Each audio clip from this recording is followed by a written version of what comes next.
Tanjiro has been on the front lines for a good portion of Demon Slayer. Ever since he joined the Demon Slayer Corps, he's gone up against all sorts of powerful demons, including members of the 12 Kazuki. Before we continue, please join my Discord server for all kinds of anime stuff. You'll find the link in the description, and also please subscribe to my channel as it helps me a lot. Thanks.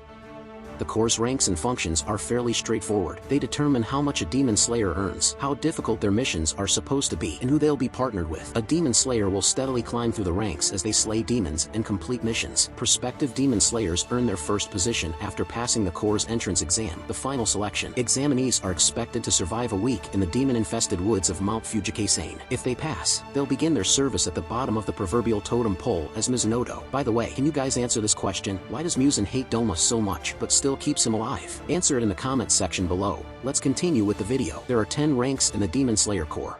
Kinoe, Kinoto, Hinoe, Hinoto, Tsuchinoe, Tsuchinoto, Kanoe, Kanoto, Mizunoe, Mizunoto. These ranks are named after the heavenly stems, for what that information is worth. Collectively, they represent the average ranks most Demon Slayers can expect to climb in their lifetime. The Hashira, the peak of the Corps' strength, rank at a level beyond even Kino. To qualify for this prestigious title, a Demon Slayer must attain the rank of Kino and slay either 50 demons or a member of the 12 Kazuki. The Hashira get special privileges in the Corps and are even allowed to request large amounts of money if they need it. They only answer to members of the Ubuyashiki family, namely Kagaya. Of the 9 active Hashira presented in the series thus far, Tanjiro has gotten to know 4 of them: Jutomioka, Shinobu Kocho, Kyajuro Rengoku, and Tengen Yuzui. He met the rest of the Hashira when they were deciding what to do about him and his sister, but he hadn't gotten to know them. He's slated to be formally introduced to Muchiro Takedo and Mitsuri Kanroji in the upcoming adaptation of the Swordsmith Village arc. As for the remaining 3 Hashira, he'll likely meet them again in good time. Not many of the Demon Slayer's ranks are known as of Season 2, but there are a few. Tanjiro, Zenitsu,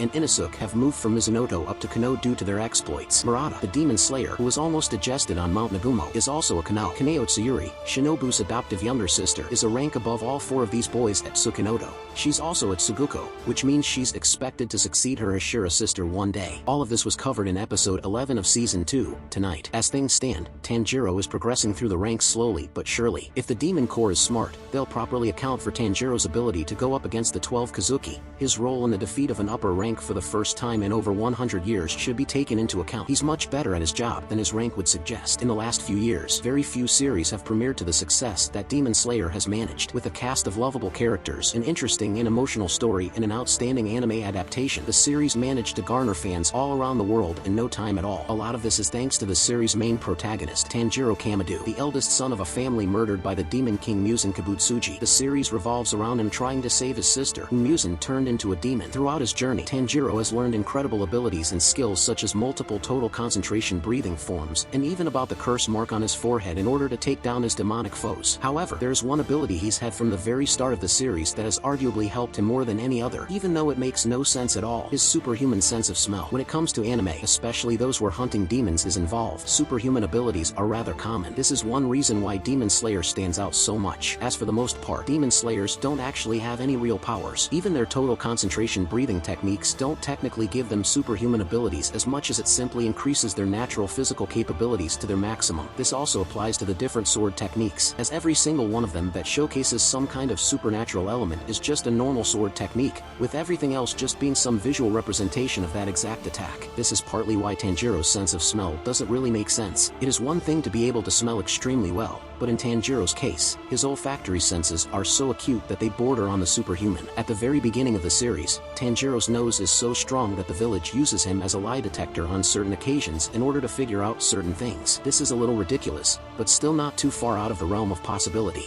However, after joining the Demon Slayer Corps, Tanjiro's sense of smell evolves into something completely ludicrous. As a Demon Slayer, Tanjiro's sense of smell becomes his greatest weapon in combat, which is a sentence that shouldn't make any sense to anyone. Not only does his nose become strong enough to sense the feelings, intentions, and thoughts of other creatures, but it also helps him detect the strength of the demons he's fighting. Taking it a step further, while fighting, his sense of smell lets him detect an opening thread, which is basically an opening for him to strike a decisive and fatal blow against his opponents. In other words, he can smell so well that he's able to smell the perfect moment to strike as well as the right technique to use. During the Swordsmith Village arc, this is taken a step further into the ridiculous. After training against the Urichi Type 0, Tanjiro develops the ability to smell into the future. By the time he completes his training, Tanjiro can predict up to 6 moves into the future through his sense of smell alone by using it to detect the actions and intentions of others. This is one of the reasons Tanjiro is able to move and fight on the level of Ashura so soon after becoming a member of the Demon Slayer Corps. As this is an anime,